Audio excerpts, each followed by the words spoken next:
Hello! Welcome to Ashes of the Singularity Escalation again, if you saw the other video. If you didn't, welcome to this. Welcome to the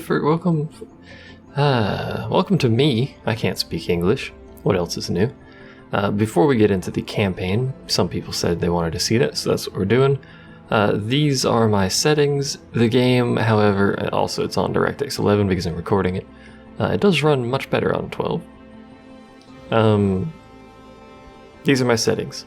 The game frame rate is going to not run flawlessly. This game is very difficult to run, and my computer is not top of the line, particularly in the graphics department. So a lot of this stuff is turned down or low or just straight up off. So it won't be the prettiest video you've seen of the game, but I need the frame rate to at least stay playable. So I'm not running it on max settings. Not here for picture taking.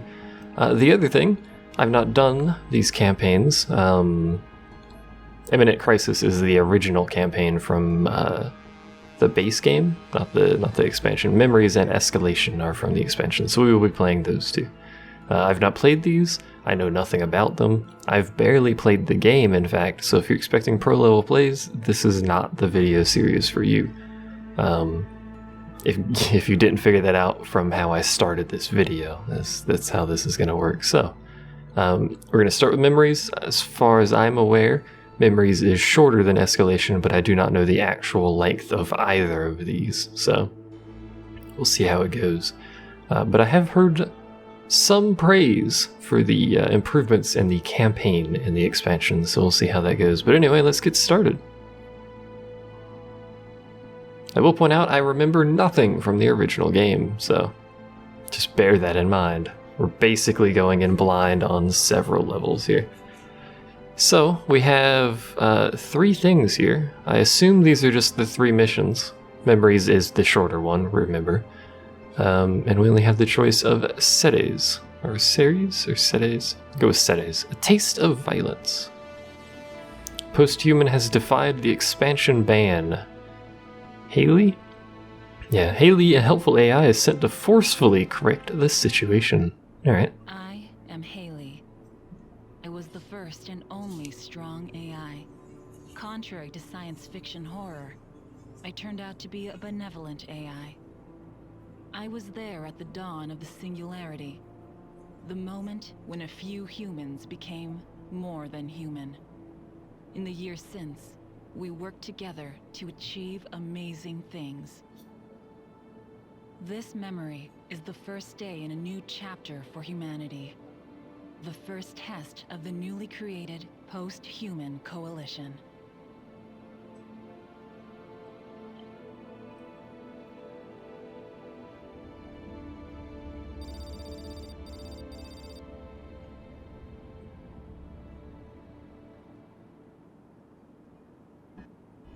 Hello, Haley. Hi. You were right. You should be used to that by now, Mac. You just don't have faith in humans. Oh, you wound me, sir. I just don't have as much faith as you do. In either case, thankfully you had the foresight to create a construct that has a weapon on it. Barely. Ceres is the largest asteroid in the solar system. This asteroid was supposed to be shared by the founding directors of the post-human coalition. Instead, Prion has claimed it as his own. Are you ready to admit that Vexen was right? That giving quantum streaming technology to other post-humans was a mistake? No. That's where you come in. Here we will demonstrate what happens to bad actors. Are you ready? Always. As you know, if your construct here is destroyed, you'll lose your connection to this asteroid. Your mission is to kick Prion's ass. To do that, you will need to sever his connection. And what is anchoring his signal? Oh, you'll know it when you see it. You will need to gather the containers I've inserted in the area.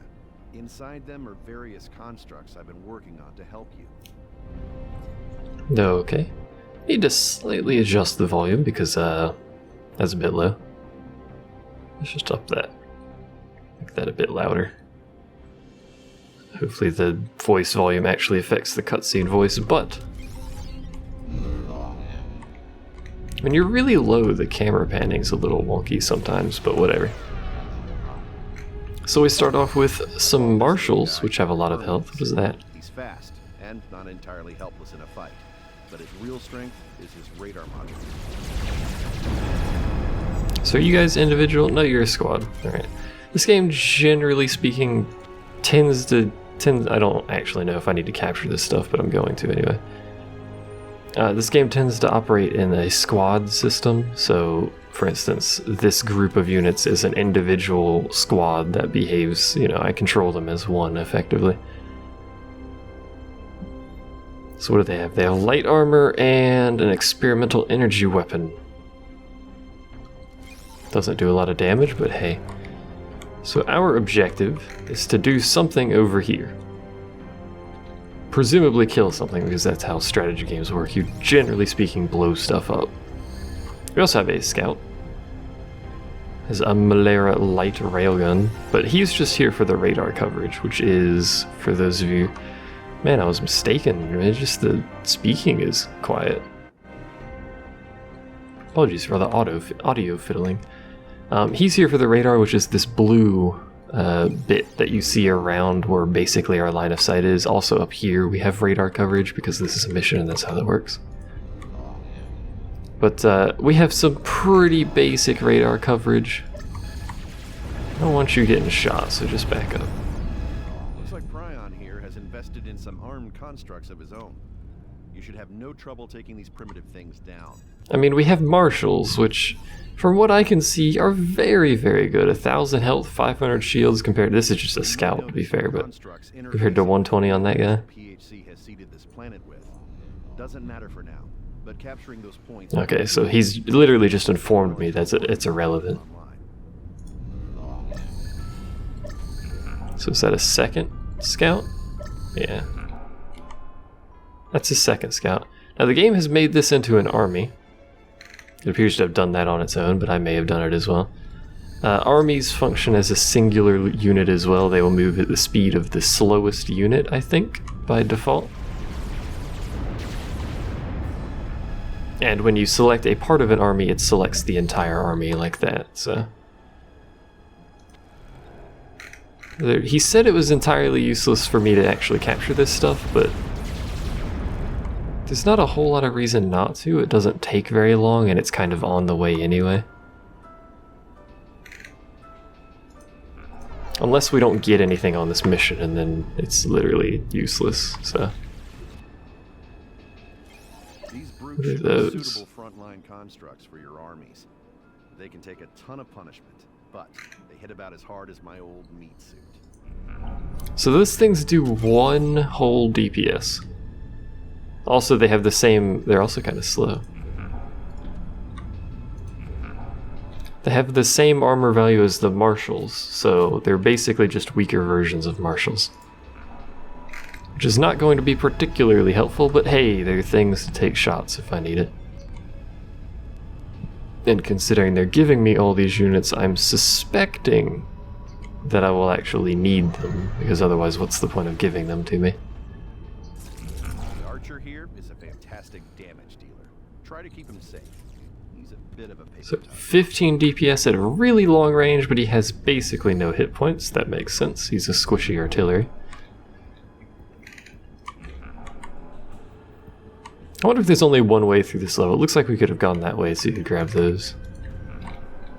Not that it particularly matters, but... Also, it's gonna be taking me a little bit to get used to the fact that I'm green. Normally I'm not green, but hey.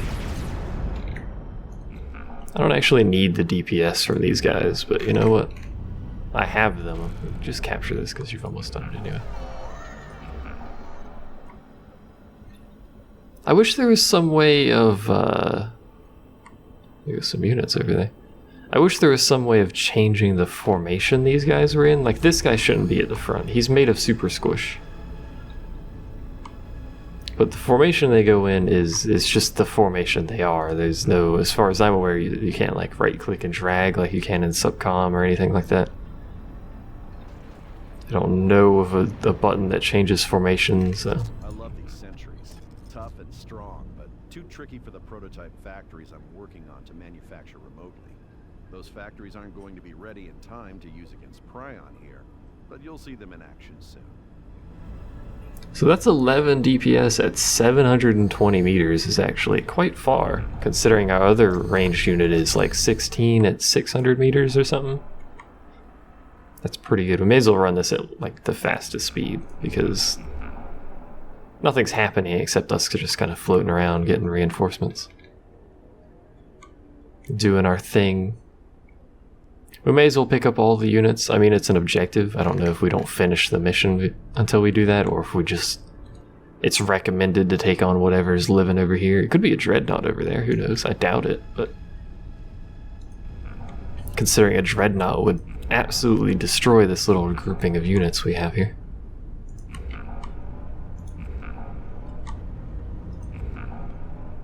There's the enemy. Hello, friends. Well, they just got horribly mauled. How do I get around to that stuff? I want that. Give that to me.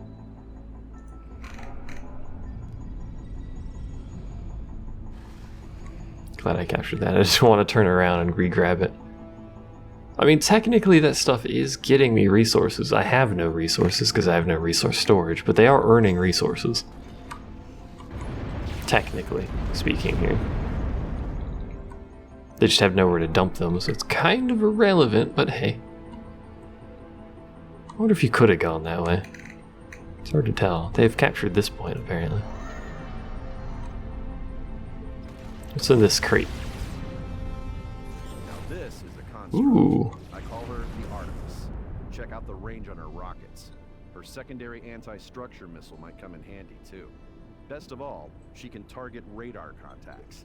It's worth keeping your Hermes frigates alive just for that. So that's a frigate. These little dudes are just, they're the super basic units. They're basically your infantry. These frigates are a slightly larger class, you can tell there. More expensive to make, beefier to kill, more damage. Generally very specialized though. For instance, this is a long-range missile frigate, basically. And while it does a lot of damage, it's not particularly tanky. And if something gets within, range of it, you're going to have a bit of a problem. That's a Turium generator. Terinium generator. Why is that over here? Who knows, but I own it now. Terinium generators are, generally speaking, they're your map special points and stuff like that. You'll get victory points by controlling them in skirmishes and such. So you can see him lobbing shells here. What did we get? We got a sentry. You can see him lobbing shells at very large range, but he also does it to radar contacts as well, as they mentioned earlier. We actually need to go that way to get to there. Which means I could, because we have radar contact over here for some reason, we can't actually stay at max range for this Hermes. Artemis, whatever it is. It's an Artemis? I think it's Artemis. Yeah. So we can actually stay at max range on him and just have him lob shells over here, and he'll eventually kill them just by existing, so... This is the fastest speed the game runs on, yes. This is the normal speed. Look at it go. Anyway. Whoa. Alright, what did we get out of this thing? An archer. So we got 2 of those now. Now, I'm pretty sure there's a hotkey for showing weapon ranges, but I don't remember what it is, so... That's a thing. I mean, we can just kind of sit here for a bit. He will eventually kill whatever is over there. There's quite a lot of contact. Oop, they killed it. The more red there is in the radar area, generally speaking, the more stuff is there. What in the world? In any case, his anchor must be close. What structures are you talking about? He's probably talking about the ones I killed via radar contact. That's Prion's anchor. Oh, hey, there it is. Larger construct. It's dead. We killed it. Well done. Good job, everyone. That was horrible. Please, Mac, stop the proliferation of the quantum stream technology so I never have to commit violence like this again. You worry too much, Haley. Prion is a single misguided person. Humanity is better than that. That's what you think. It's not actually true, but that's what you think. Look, we did it. There's me. That's interesting. Prion and Mac were on a separate team from me, despite Mac helping me. I mean, Mac had no units, but it's curious that they put him on the other team like that. The founding directorship of the Post-Human Coalition is hereby formed. This Council of Seven will guide the human race to the stars. Well said. However, I would like, again, to implore my friends to accept Haley amongst this group. She is, after all, the one who gave us the stars. She's a machine, Mac. Your feelings for her continue to cloud your judgment. She's as sentient as any of us, and a powerful ally. I'm sorry, Mac, but after what happened with Liam, not to mention the business with the Mayflower and the scandal of her little Berlin simulation, I don't think any of us are comfortable with her looking out for the future of the human race. I just hope we don't come to regret this decision.